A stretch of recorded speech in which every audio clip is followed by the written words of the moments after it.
ओम शांति 9 अप्रैल 2025 बाबा के महावाक्य।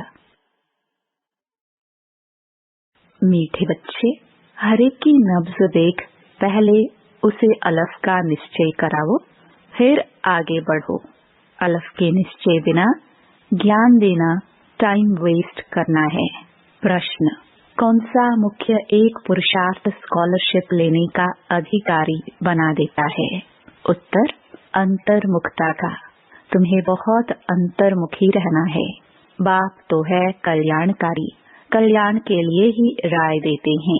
जो अंतर्मुखी योगी बच्चे हैं वह कभी देह अभिमान में आकर रूसते व लड़ते नहीं। उनकी चलन बड़ी रॉयल शानदार होती है। बहुत थोड़ा बोलते हैं, यज्ञ सर्विस में रुचि रखते हैं।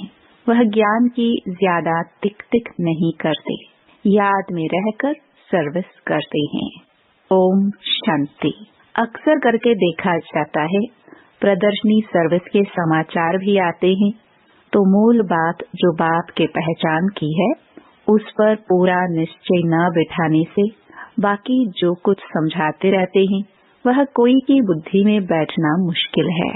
भल अच्छा अच्छा कहते हैं परंतु बाप की पहचान नहीं। पहले तो बाप की पहचान हो। बाप के महावाक्य हैं, मुझे याद करो, मैं ही पतित पावन हूँ। मुझे याद करने से तुम पतित से पावन बन जाएंगे। यह है मुख्य बात। भगवान एक है, वही पतित पावन है। ज्ञान का सागर, सुख का सागर है, वही ऊंच ते ऊंच है। यह निश्चय हो जाए तो फिर भक्ति के जो शास्त्र वेद अथवा गीता भागवत है सब खंडन हो जाए। भगवान तो खुद कहते हैं, यह मैंने नहीं सुनाया है, मेरा ज्ञान शास्त्रों में नहीं है, वह है भक्ति मार्ग का ज्ञान। मैं तो ज्ञान दे सदगति करके चला जाता हूँ। फिर यह ज्ञान प्राय लोप हो जाता है। ज्ञान की प्रारब्ध पूरी होने के बाद फिर भक्ति मार्ग शुरू होता है। जब बाप का निश्चय बैठे तो समझे भगवानुवाच, यह भक्ति मार्ग के शास्त्र है। ज्ञान और भक्ति आधा आधा चलती है। भगवान जब आते हैं तो अपना परिचय देते हैं। मैं कहता हूँ 5000 वर्ष का कल्प है। मैं तो ब्रह्मा मुख से समझा रहा हूँ। तो पहली मुख्य बात बुद्धि में बिठानी है कि भगवान कौन है। यह बात जब तक बुद्धि में नहीं बैठी है तब तक और कुछ भी समझाने से कुछ असर नहीं होगा। सारी मेहनत ही इस बात में है। बाप आते ही हैं कब्र से जगाने। शास्त्र आदि पढ़ने से तो नहीं जगेंगे। परम आत्मा है ज्योति स्वरूप, तो उनके बच्चे भी ज्योति स्वरूप है। परंतु तुम बच्चों की आत्मा पतित बनी है, जिस कारण ज्योति बुझ गई है, तमो प्रधान हो गई है। पहले पहले बाप का परिचय न देने से फिर जो भी मेहनत करते हैं, ओपिनियन आदि लिखाते हैं, वह कुछ काम का नहीं रहता। इसलिए सर्विस होती नहीं है। निश्चय हो तो समझे बरोबर ब्रह्मा द्वारा ज्ञान दे रहे हैं।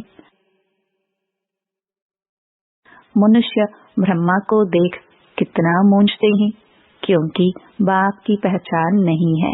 तुम सब जानते हो भक्ति मार्ग अब पास हो गया है। कलयुग में है भक्ति मार्ग और अब संगम पर है ज्ञान मार्ग। हम संगम युगी है, राजयोग सीख रहे हैं, दैवी गुण धारण करते हैं नई दुनिया के लिए। जो संगम युग पर नहीं वह दिन प्रतिदिन तमो प्रधान बनते ही जाते हैं। उस तरफ तमो प्रधानता बढ़ती जाती है, इस तरफ तुम्हारा संगम युग पूरा होता जा रहा है। यह समझने की बातें है ना। समझाने वाले भी नंबरवार हैं। बाबा रोज पुरुषार्थ कराते हैं। निश्चय बुद्धि विजयंती। बच्चों में टिक टिक करने की आदत बहुत है। बाप को याद करते ही नहीं। याद करना बड़ा कठिन है।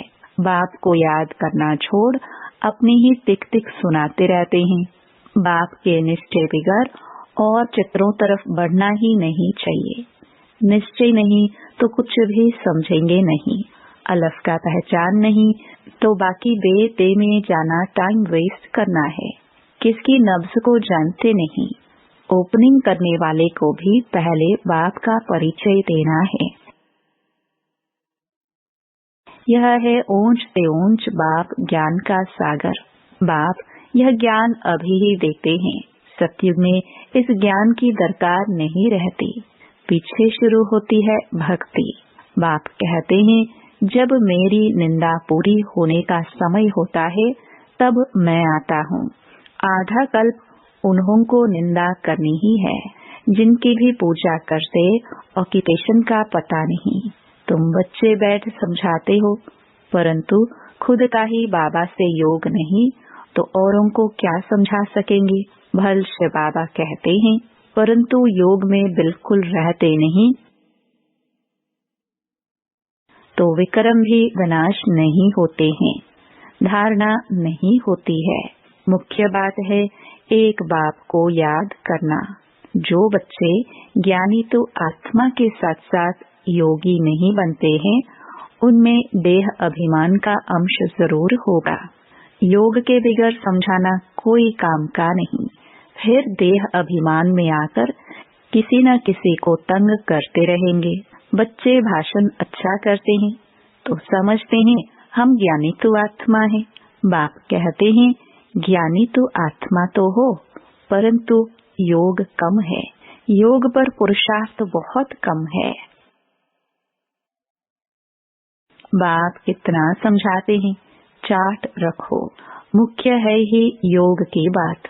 बच्चों में ज्ञान के समझाने का शौक तो है लेकिन योग नहीं है तो योग बिगड़ विक्रम विनाश नहीं होंगे।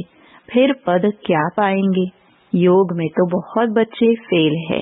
समझते हैं हम 100% हैं परंतु बाबा कहते हैं 2% है। बाबा खुद बतलाते हैं भोजन खाते समय याद में रहता हूँ फिर भूल जाता हूँ। स्नान करता हूँ तो भी बाबा को याद करता हूँ। भल उनका बच्चा हूँ फिर भी याद भूल जाती है। समझते हो यह तो नंबर 1 में जाने वाला है। जरूर ज्ञान और योग ठीक होगा। फिर भी बाबा कहते हैं योग में बहुत मेहनत है। ट्रायल करके देखो फिर अनुभव सुनाओ। समझो दर्जी कपड़ा सिलाई करते हैं तो देखना चाहिए। बाबा की याद में रहता हूँ। बहुत मीठा माशुक है। उनको जितना याद करेंगे तो हमारे विक्रम विनाश होंगे। हम तमो प्रधान बन जाएंगे। अपने को देखे हम कितना समय याद में रहता हूँ। बाबा को रिजल्ट बतानी चाहिए। याद में रहने से ही कल्याण होगा। बाकी जास्ती समझाने से कल्याण नहीं होगा। समझते कुछ नहीं है। अलफ बेगर काम कैसे चलेगा। एक अलफ का पता नहीं बाकी तो बिंदी बिंदी हो जाती। अलफ के साथ बिंदी देने से फायदा होता है। योग नहीं तो सारा दिन टाइम वेस्ट करते रहते। बाप को तो तरस पड़ता है यह क्या पद पाएंगे। तकदीर में नहीं है तो बाप भी क्या करे। बाप तो घड़ी घड़ी समझाते हैं दैवी गुण अच्छे रखो। बाप की याद में रहो। याद बहुत जरूरी है। याद से लव होगा तब ही श्रीमत पर चल सकेंगे। प्रजा तो ढेर बननी है। तुम यहाँ आए ही हो यह लक्ष्मी नारायण बनने। इसमें मेहनत है। भल स्वर्ग में जाएंगे परंतु सजाए खाकर फिर पिछाड़ी में आकर पद पाएंगे थोड़ा सा। बाबा तो सब बच्चों को जानते हैं ना। जो बच्चे योग में कच्चे हैं वह देह अभिमान में आकर रूसते और लड़ते झगड़ते रहेंगे। जो पक्के योगी हैं उनकी चलन बड़ी रॉयल शानदार होगी। बहुत थोड़ा बोलेंगे। यज्ञ सर्विस में भी रुचि रहेगी। यज्ञ सर्विस में हड्डियां भी चली जाए ऐसे ऐसे कोई है भी। परंतु बाबा कहते याद में जास्ती रहो तो बाबा से लव होगा और खुशी में रहेंगे। बाप कहते हैं मैं भारत खंड में ही आता हूँ, भारत को ही आकर ऊंचा बनाता हूँ। सत्युग में तुम विश्व के मालिक थे, सदगति में थे, फिर दुर्गति किसने की? रावण ने। कब शुरू हुई? द्वापर से। आधा कल्प के लिए सदगति 1 सेकंड में पाते हो, 21 जन्मों का वर्षा पा लेते हो। तो जब भी कोई अच्छा आदमी आए तो पहले पहले उनको बाप का परिचय दो। बाप कहते हैं बच्चे, इस ज्ञान से ही तुम्हारी सदगति होगी। तुम बच्चे जानते हो यह ड्रामा चल रहा है सेकंड बाय सेकंड। यह बुद्धि में याद रहे तो भी तुम अच्छी रीति स्थिर रहेंगे। यहाँ बैठे हो तो भी बुद्धि में रहे यह सृष्टि चक्र जो मुहाफिक कैसे फिरता रहता है, सेकंड सेकंड टिक टिक होती रहती है। ड्रामानुसार ही सारा पाठ बज रहा है। 1 सेकंड पास हुआ, खत्म, रोल होता जाता है, बहुत आहिस्ते आहिस्ते फिरता है। यह है बेहद का ड्रामा। बूढ़े आदि जो हैं उनकी बुद्धि में यह बातें बैठ न सके, ज्ञान भी बैठ न सके, योग भी नहीं, फिर भी बच्चे तो हैं। हाँ, सर्विस करने वालों का पद ऊंच है, बाकी का कम पद होगा, यह पक्का ख्याल रखो। यह बेहद का ड्रामा है, चक्र फिरता रहता है, जैसे रिकॉर्ड फिरता रहता है ना। हमारी आत्मा में भी ऐसे रिकॉर्ड भरा हुआ है। छोटी आत्मा में इतना सारा पाठ भरा हुआ है, इनको ही कुदरत कहा जाता है। देखने में तो कुछ भी नहीं आता है, यह समझ की बातें हैं। मोटी बुद्धि वाले समझ ना सके।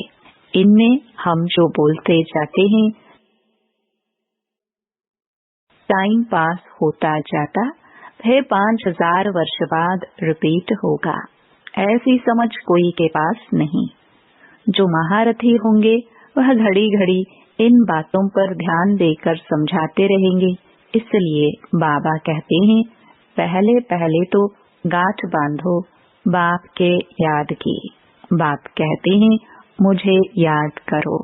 आत्मा को अब घर जाना है, देह के सब संबंध छोड़ देने हैं।